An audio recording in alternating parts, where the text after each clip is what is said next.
Assalamualaikum warahmatullahi wabarakatuh.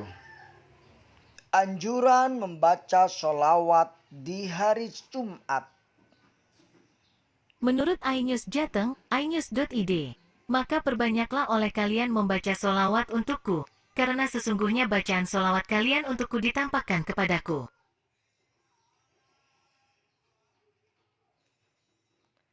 Anjuran membaca sholawat di hari Jumat. Menurut Galamedia, pikiran rakyat, wahai orang-orang yang beriman, bersalawatlah kalian untuk Nabi. Artinya, siapa saja yang bersalawat kepadaku sekali, niscaya Allah bersalawat kepadanya 10 kali. Anjuran membaca sholawat di hari Jumat. Menurut iNews Jateng, iNews.id, maka perbanyaklah oleh kalian membaca solawat untukku, karena sesungguhnya bacaan solawat kalian untukku ditampakkan kepadaku. Anjuran membaca sholawat di hari Jumat. Menurut iNews Jateng, iNews.id, maka perbanyaklah oleh kalian membaca solawat untukku, karena sesungguhnya bacaan solawat kalian untukku ditampakkan kepadaku. Anjuran membaca sholawat di hari Jumat menurut hadis Rasulullah. Menurut iNews Jateng, iNews.id, dalam riwayat lain, dari Abu Darda yang mengatakan bahwa Rasulullah SAW pernah bersabda, perbanyaklah membaca solawat untukku pada hari Jumat, karena sesungguhnya hari Jumat itu adalah hari yang disaksikan, para malaikat menyaksikannya. Anjuran membaca sholawat di hari Jumat menurut para alim ulama. Menurut iNews Jateng, iNews.id, maka perbanyaklah oleh kalian membaca solawat untukku, karena sesungguhnya bacaan solawat kalian untukku ditampakkan kepadaku. Membaca sholawat menurut Imam Syafi'i.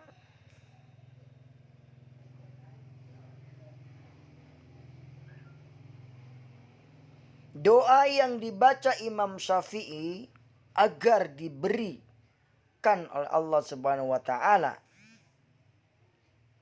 itu dengan membaca sholawat. Imam Syafi'i adalah salah seorang ulama yang sangat berjasa dalam memajukan dunia Islam. Terlebih karena ijtihadnya, ia juga memiliki keluasan ilmu pengetahuan sehingga wafatnya dijadikan dasar, fatwa-fatwanya dijadikan dasar dalam mengambil keputusan hukum fikih khususnya. Sebagai seorang ulama, Imam Syafi'i mewariskan sebuah selawat yang apabila kita membacanya diharapkan Allah berkenan mengampuni dosa-dosanya. Lafaz selawat Imam Syafi'i tersebut ditulis oleh Syekh Yusuf bin Ismail Al-Nabhani dalam kitabnya Afdolus Sholawat ala Sayyidis Sadatina. Allahumma salli ala Muhammadin biadadi man shalla alaihi wasallam shalla alaihi Muhammad biadadi man lam yusalli alaihi wa ali Muhammad kama amarta bi salati ilaihi wa salli ala Muhammadin kama tuhibbu yusalli alaihi wa salli ala Muhammadin kama tanbaghis salatu ilaihi. Saya ulangi. Allahumma salli ala Muhammad biadadi man shalla alaihi wa salli ala Muhammad bi'adadi man lam yusalli alaihi wa salli ala Muhammad kama amarta bisolati ilaihi wa salli ala Muhammadin kama tuhibbu ayyusalli alaihi wa salli ala Muhammadin kama tanbaghis salatu ilaihi. Artinya, ya Allah, limpahkanlah salawat kepada Nabi Muhammad sebanyak jumlah orang yang bersolawat kepadanya. Limpahkanlah salawat kepada Nabi Muhammad sebanyak jumlah orang yang tidak bersolawat kepadanya. Limpahkanlah salawat kepada Nabi Muhammad sebagaimana engkau perintahkan untuk bersolawat kepadanya. Limpahkanlah salawat kepada Nabi Muhammad sebagaimana engkau suka agar salawat dibaca salawat atasnya. Dan limpahkanlah pula salawat kepada Nabi Muhammad sebagaimana selayaknya ucapan salawat atasnya. Inilah salawat yang terkait dengan asal-usul salawat ini di dalam kitab Dalailul Khairat dijelaskan oleh Syekh Abu Abbas Ibnu Mindil bahwa salawat ini tidak terlepas dari sebuah mimpi yang dialami seseorang. Lebih lanjut dalam kitab Tuhfatul Maqasid bahwa Imam Syafi'i pernah dimimpikan oleh seseorang. Kemudian orang itu bertanya kepada Imam Syafi'i, apa yang telah diperbuat Allah atas diri Anda? Imam Syafi'i menjawab, Allah telah mengampuni diriku.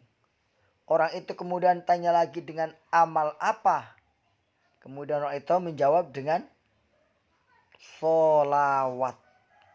Subhanallah walhamdulillah wala ilaha illallah wallahu akbar.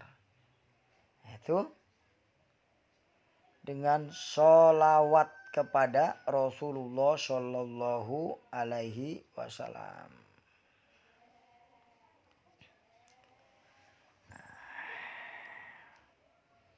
Jelaslah ya.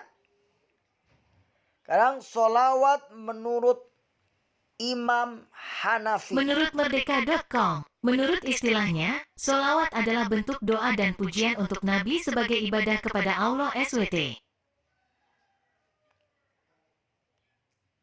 Sholawat menurut Imam Hanafi.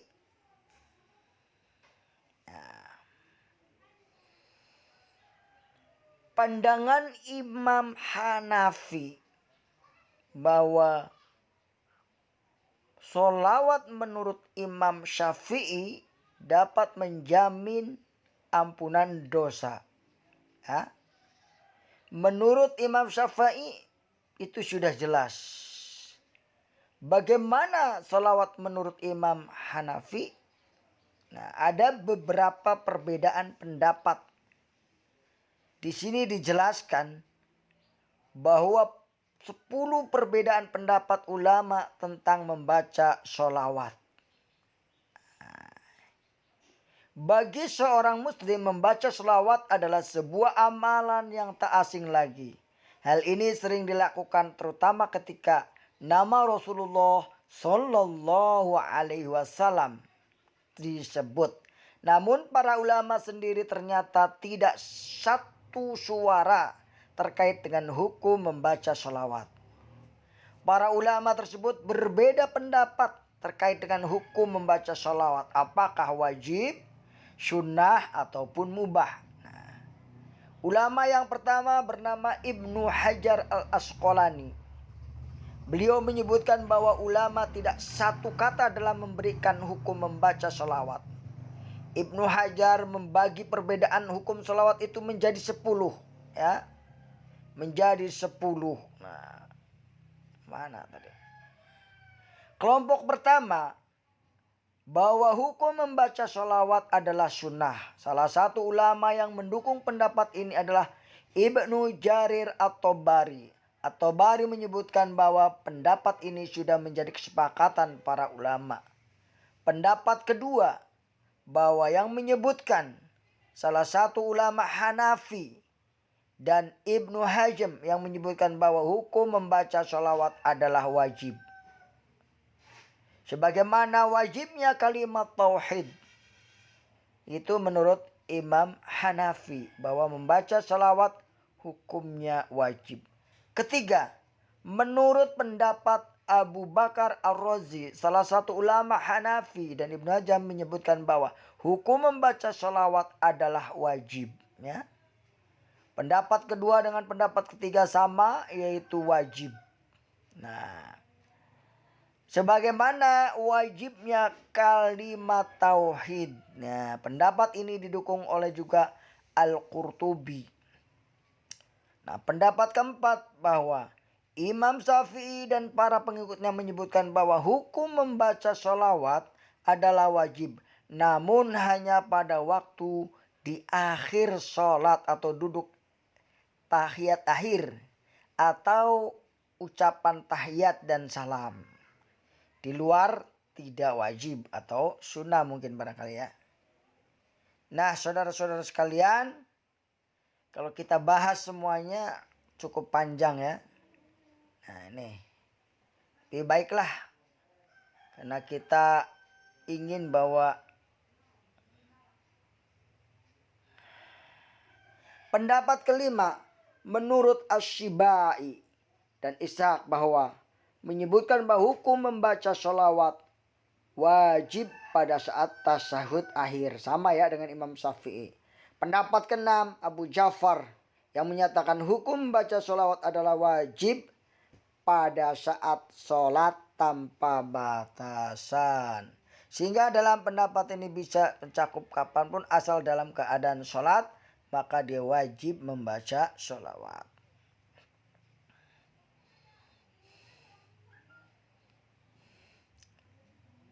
Ketujuh, pendapat Abu Bakar bin Bukair, ulama Malikiyah, menyebutkan bahwa diwajibkan memperbanyak membaca sholawat tanpa batasan jumlah. Pendapat kedelapan, Imam At-Tahawi menyatakan bahwa ulama menyebutkan bahwa harus membaca sholawat diharuskan mensolat atas nama Rasulullah SAW disebutkan sebagai untuk kehati-hatian. Jika ada yang menyebut nama Rasulullah, maka dia harus membaca sholawat. Barang siapa yang mendengar nama Rasulullah kemudian tidak dia menjawab salat, maka termasuk golongan orang pelit katanya. Kesembilan, pendapat Al-Jamakhsyari yang menyebutkan bahwa sholawat wajib membaca sholawat satu kali di setiap majlis, walaupun dalam majlis itu kita sering menyebut nama Rasulullah SAW berulang-ulang.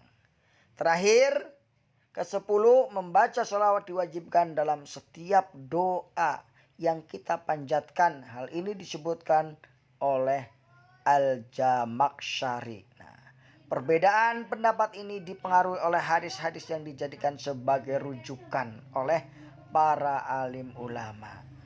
Semua perbedaan itu membawa rahmat, membawa kebaikan kepada kita, sehingga memperkuat keyakinan kita untuk senantiasa membaca sholawat. Allahumma sholli ala Sayyidina Muhammad. Allahumma sholli ala Sayyidina Muhammad.